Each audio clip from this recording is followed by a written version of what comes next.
Students, greeting to all. Today we are going to take chapter 3rd of history, the first farmers and herders.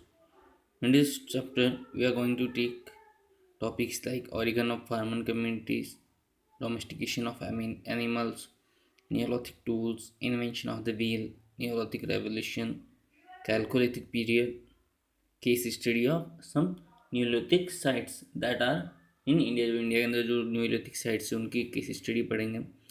तो हम लोग सबसे पहले एक brief discussion start करते हैं चैप्टर के बारे में। जो नियोलिथिक पीरियड था ये लास्ट स्टेज थी स्टोन एज की। जो स्टोन एज हमने पिछले चैप्टर में पढ़ा था कि जो स्टोन एज है वो 3 पार्ट में डिवाइड था, पैलियोथिक, मेसोलिथिक और नियोलिथिक। पैलियो यानी ओल्ड स्टोन एज, मेसो यानी मिडिल स्टोन एज और नियोलिथिक यानी न्यू स्टोन एज। तो ये जो न्यू स्टोन एज जो था ये 8000 BC से 4000 BC के बीच में था। ये जो नियोलिथिक स्टोन एज था ये मेनली किस लिए कैरेक्टराइज किया जाता है क्योंकि इस टाइम पीरियड में एग्रीकल्चर जो है उसके अंदर डेवलपमेंट स्टार्ट हो चुके थे और जो एनिमल्स है उनका भी डोमेस्टिकेशन स्टार्ट हो चुका था। तो ये एक हॉलमार्क पीरियड था नियोलिथिक, क्योंकि जो ह्यूमंस स्टार्ट में हंटर गैदरर्स थे यानी शिकार करके जो है अपना जीवन गुजारते थे, अब वो किसके अंदर चेंज हो गए थे, फूड प्रोड्यूसर्स के अंदर। तो सबसे पहला टॉपिक है हमारा ऑरिगन ऑफ फार्मिंग कम्युनिटीज़। तो it is not known how early humans exactly learn the art of farming, यानी ये पता नहीं है कि भाई कौन सा तरीका था जिससे कि भाई इन लोगों को ज्ञान हुआ फार्मिंग का अर्ली ह्यूमंस को। लेकिन ये जो है ऐसा माना जाता है कि भाई एक्सीडेंटली जो फार्मिंग का मेथड जो है इन लोगों ने डेवलप किया, यानी कि भाई कुछ बीज जो है वो ज़मीन पे गिरे होंगे और गिर के उनसे पौधे निकले होंगे, और जब उनसे जो पौधे निकले उसको जब इन अर्ली ह्यूमंस ने खाया होगा उन उन पौधों से निकले हुए बीज को, तो इनको जो है वो टेस्ट ग्रेन्स की जैसे लगा होगा। और यहाँ से जो है इन लोगों ने थोड़ा अंदाज़ा लगाया प्लांट और सीड के बीच में कम्युनिकेशन का कि भाई क्या कनेक्शन हो सकता है कि भाई अगर इस तरीके से सीड ज़मीन में गिरता है और वो फिर प्लांट में चेंज होता है और उसके ऊपर दोबारा उसी सीड को जो है लगता है वो, तो यहाँ से जो है ग्रेन्स का इनको आइडिया हुआ था। जो प्लांट है वो एक जगह से दूसरी जगह मूव नहीं हो सकते थे, तो जो अर्ली ह्यूमंस थे उन्होंने डिसाइड किया कि भाई अब एक ही जगह पर रहेंगे। तो उनको जब पता चला कि भाई जो एग्रीकल्चर है या प्लांट है इनकी सबसे मेन रिक्वायरमेंट होती है वाटर, तो इन्होंने जो है ऐसी जगहों पे सेटल होना अवेलेबल जो है ज़रूरी माना जहाँ पे कि वाटर इजीली अवेलेबल हो। तो ये भी एक रीज़न है कि जितने भी ह्यूमन सेटलमेंट्स मिलते हैं हमारे को वो रिवर्स के या वाटर रिसोर्सेज के आसपास ही मिलते हैं। In comparison with the early period of stone age, जो अर्ली पीरियड जो थे स्टोन एज की उससे अगर कंपेयर करें तो जो टेम्परेचर है वो थोड़ा इंक्रीज हो गया था, उसकी वजह से क्लाइमेट जो है वो थोड़ा वार्म हो गया था। तो अगर क्लाइमेट थोड़ा सा वार्म हो गया तो इसने भी जो है एक आइडियल एनवायरनमेंट बना लिया था क्रॉप्स की ग्रोइंग के लिए, की फसल के उगने के लिए। साथ ही साथ में पॉपुलेशन के अंदर भी इंक्रीज हो रहा था इसी टाइम पीरियड में। तो पॉपुलेशन में इंक्रीज होने पे वो लोग एक ही रिसोर्स के ऊपर डिपेंड नहीं कर सकते थे कि हंटिंग के ऊपर ही डिपेंडेंट नहीं हो सकते थे। इसलिए जो है ये लोग जो है अपने आप को सस्टेन करने के लिए यानी अपने आप को सर्वाइव करने के लिए इनको नई स्किल्स सीखनी थी, और वो नई स्किल जो थी फूड के लिए वो ये थी फार्मिंग। तो जो अर्ली ह्यूमन जो है जब उन्होंने एक सेटल्ड लाइफ जो है जीना स्टार्ट किया तो इनको जो है वो एक परमानेंट स्ट्रक्चर चाहिए था जीने के लिए। और जब इन्होंने फार्मिंग स्टार्ट की तो इनके पास में इतना अनाज हो जाता था, फूड ग्रेन्स इतने हो जाते थे कि वो एक पीरियड जो है यानी 1 साल तक आसानी से चल जाए, इतना जो है इनके पास में अनाज होता था। तो इन लोगों ने जो है अपने लिए परमानेंट शेल्टर्स बनाए और उनके अंदर जो है अलग अलग रूम्स बनाए ताकि जो सरप्लस ग्रेन्स होता था उस ग्रेन को या अनाज को जो है वहाँ पे स्टोर करके रख सके। जो मेन क्रॉप जो थी इस पीरियड की वो थी वीट एंड बार्ले। जो वीट और बार्ले है इसका एविडेंट ट्रेसेस मिलते हैं हमारे को न्यूलिथिक साइट मेहरगढ़ से, जो कि अभी करंटली पाकिस्तान के अंदर है। तो यहाँ से पता चलता है कि भाई वीट एंड बार्ले जो है वो सबसे फर्स्ट क्रॉप्स थी जिनको कि यहाँ के लोगों ने कल्टीवेट किया था। जो न्यूलिथिक पीरियड था इसके अंदर बिगिनिंग हो चुकी थी सेटल्ड कम्युनिटीज़ की, और जो सिविलाइजेशन है वो पूरे वर्ल्ड में ग्रो कर रहा था।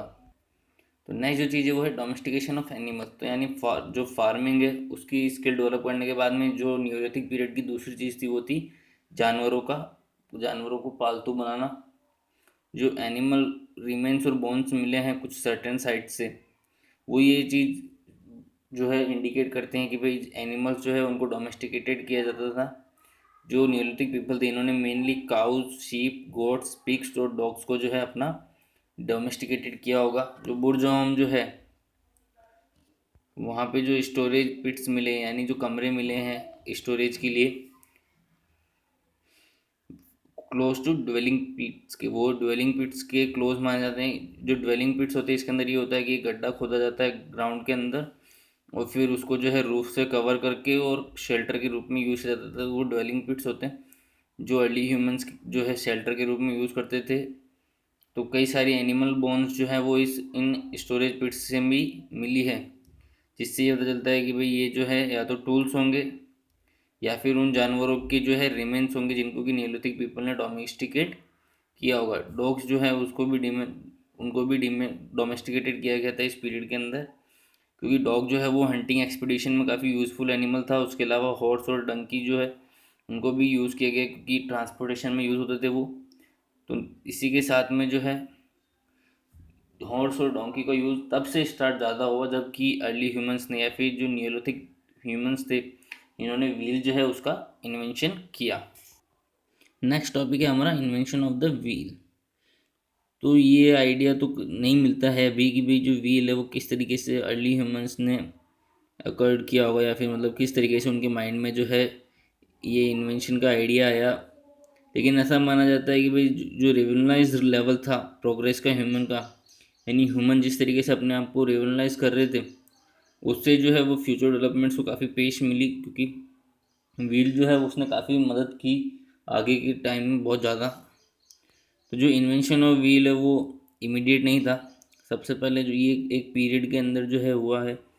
सबसे पहले जो है अर्ली ह्यूमंस ने देखा होगा कि जो लॉग्स थे यानी जो पेड़ जो है उसको जब काटा तो उसका जो बड़ा सा तना वो जब रोल करके गया होगा या नीचे, तो इन लोगों को जो है ऐसा आइडिया मिला कि भाई अपन इस तरीके से रोल करके जो चीज़ें हैं उनको गुड्स को ट्रांसपोर्ट कर सकते हैं। तो सबसे पहले इन्होंने लॉग्स को जमा के उनके ऊपर एक फ्लैट सरफेस रख के और उसके ऊपर जो है गुड्स को ट्रांसपोर्ट करने का सोचा होगा, क्योंकि ये जो है ड्रैगिंग और पुशिंग जो है एक जगह से दूसरी जगह उससे बेहतर तरीका था। ट्रांसपोर्टेशन जो है उसके अलावा व्हील का दूसरा यूज़ था पॉटरी मेकिंग के अंदर। जो नियोलिथिक पीरियड के लोग जो थे मटकी या इस तरह की चीज़ें जो बनाने के लिए जो यूज़ होता था व्हील का वो भी काफ़ी यूज़ होता था व्हील का उस टाइम पीरियड में। जब इनको सरप्लस प्रोडक्शन को स्टोर करना था तो उसके लिए इन लोगों ने जो है पोट्स और इस तरीके की बनानी चीज़ें स्टार्ट की। और साथ ही साथ में क्योंकि इनको फायर का नॉलेज था तो इन्होंने जो है इन पोट्स को बैक किया ताकि जो फूड ग्रेन्स और वाटर है वो इसके अंदर आसानी से स्टोर किया जा सके। नेक्स्ट चीज़ जो हम पढ़ेंगे वो है नियोलिथिक टूल्स। तो जो नियोलिथिक पीरियड था इसके अंदर जो क्वालिटी ऑफ टूल्स थी वो काफ़ी बढ़िया थी, जो कि प्रीवियस स्टोन एजेस में थी उससे बेहतर क्वालिटी के टूल्स जो है रिफाइंड टूल्स जो हैं वो नियोलिथिक पीरियड के अंदर प्रोड्यूस होते थे। तो जो नियोलिथिक पीरियड के जो टूल्स थे अब वो काफ़ी ज़्यादा अच्छे शेप में थे, वेल शेप थे, पॉलिश थे, शार्पर्स थे। इनमें एक टूल था सेल्स, इसकी की जो शेप है वो सिजल की टाइप की थी और जो कि मेनली चॉपिंग और डिगिंग के वर्क में यूज होता था। सेल्स जो हैं वो डिफरेंट साइज के होते थे और अलग अलग न्यूलिथिक साइट से मिले हैं। जो फार्मिंग है इन लोगों फार्मर्स जो थे या फार्मिंग की बिगिनिंग के अंदर जो है स्टोन एक्स, सिकल्स, प्लोस ये चीज़ें यूज होती थी। उसके अलावा बोन टूल्स जो हैं वो भी काफ़ी ज़्यादा वाइडली यूज होते थे न्यूलिथिक पीरियड के अंदर।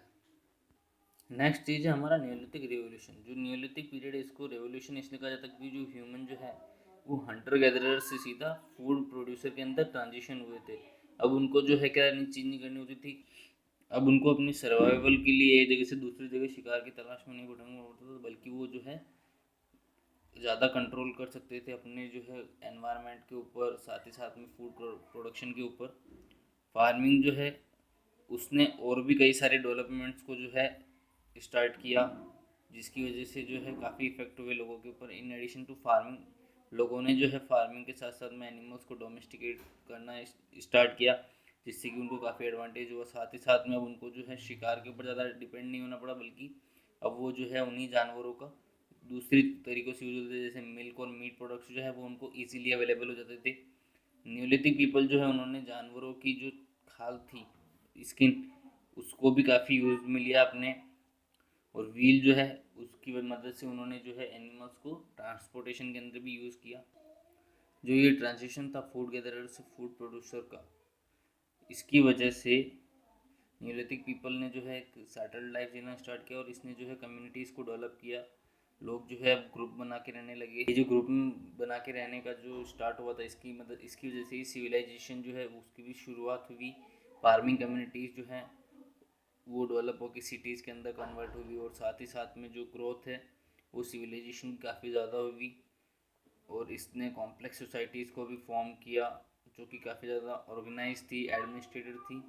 नेक्स्ट टॉपिक है हमारा chalcolithic age. The period of history between 5000 BC to 800 BC has been termed as the Chalcolithic Age.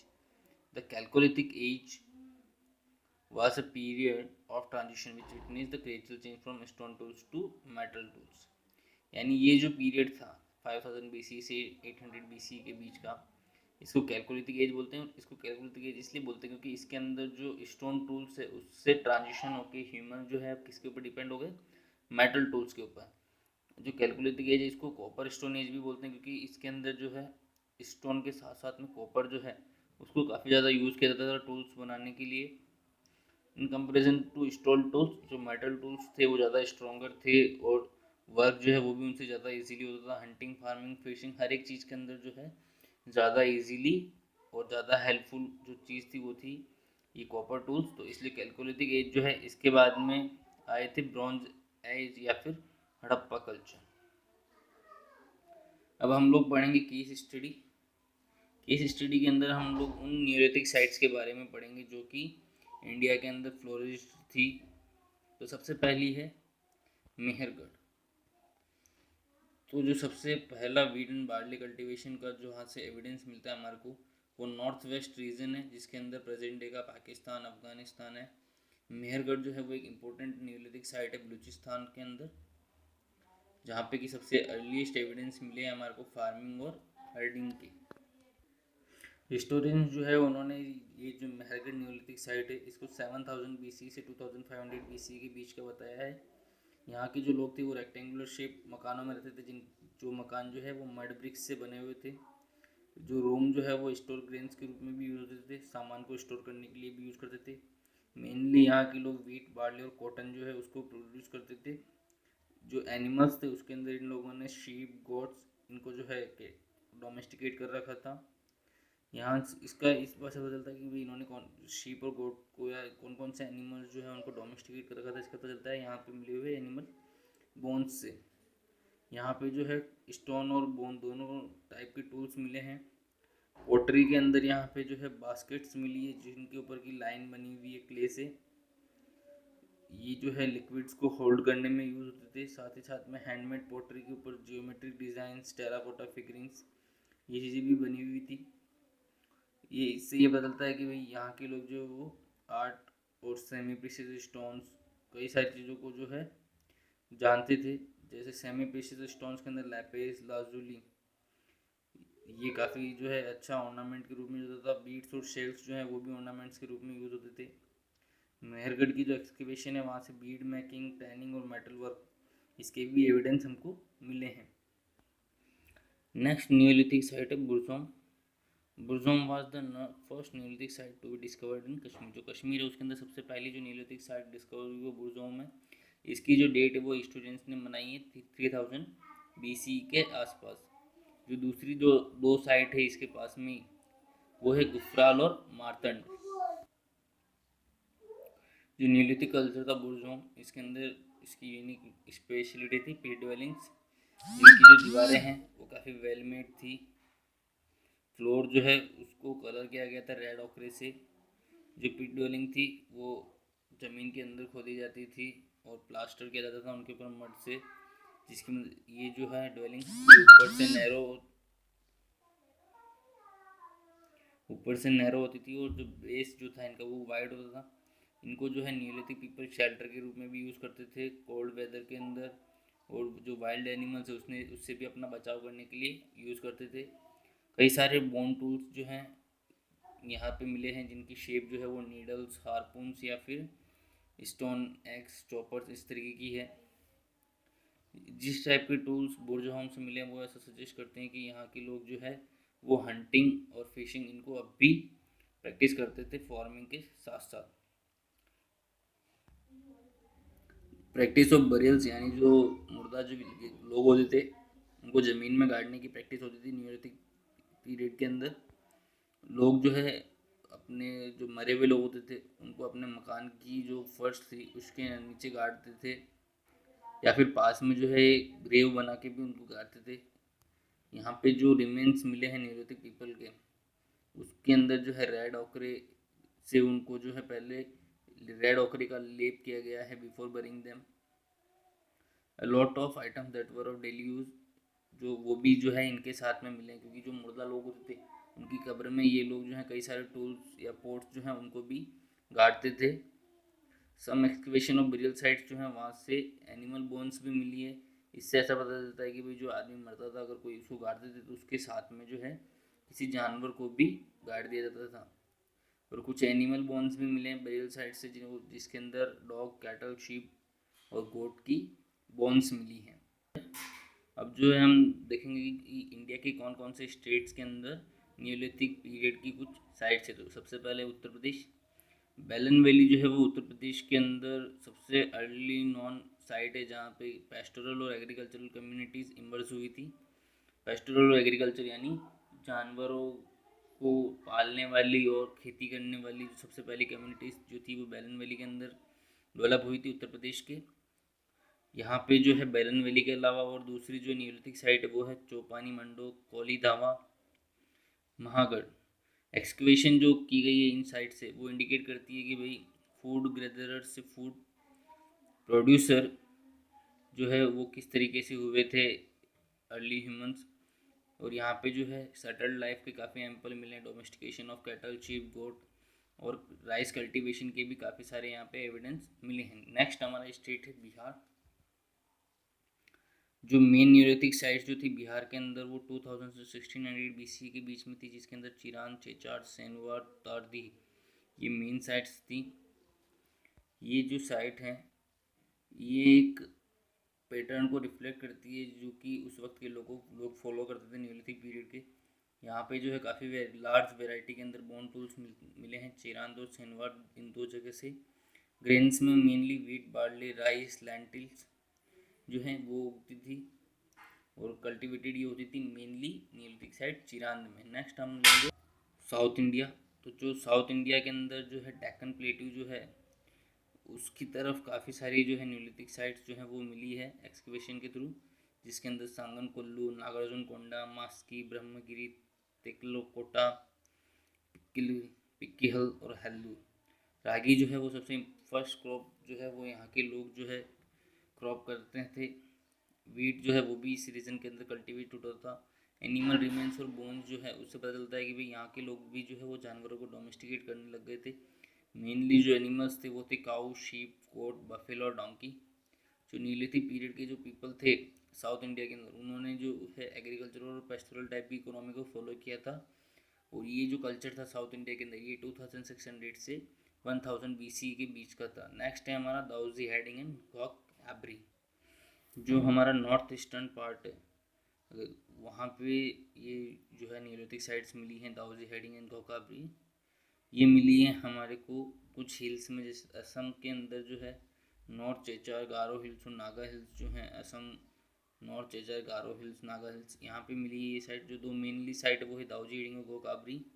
ये 2700 से 2300 ईयर्स ओल्ड मानी जाती हैं रेस्पेक्टिवली। जो दाउजी हेडिंग एक्सकेवेशन है उससे हमको क्या मिलते हैं, polished stone tools, ceramics, mortars and pestles. कुछ जो है टूल्स जो है यहाँ पे वुड के बने हुए भी मिलते हैं।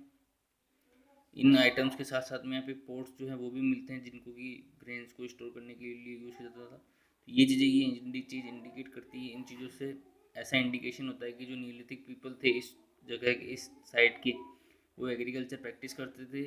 लैंड जो है उसको क्लियर किया जाता था कल्टीवेशन के लिए बाय बर्निंग फॉरेस्ट एरियाज, जिसको कि शिफ्टिंग एग्रीकल्चर भी बोलते थे। यानी जो जंगल है उसमें पहले आग लगाते थे और उसको साफ़ करते थे और फिर वहाँ पे जो है कल्टीवेशन करते थे।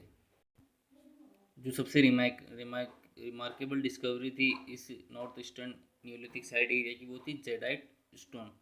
हिस्टोरियंस जो है वो बिलीव करते हैं कि भाई जेडाइट जो है वो एक लोकली अवेलेबल चीज़ नहीं है, जबकि ये चाइना से आया हुआ जो है स्टोन है।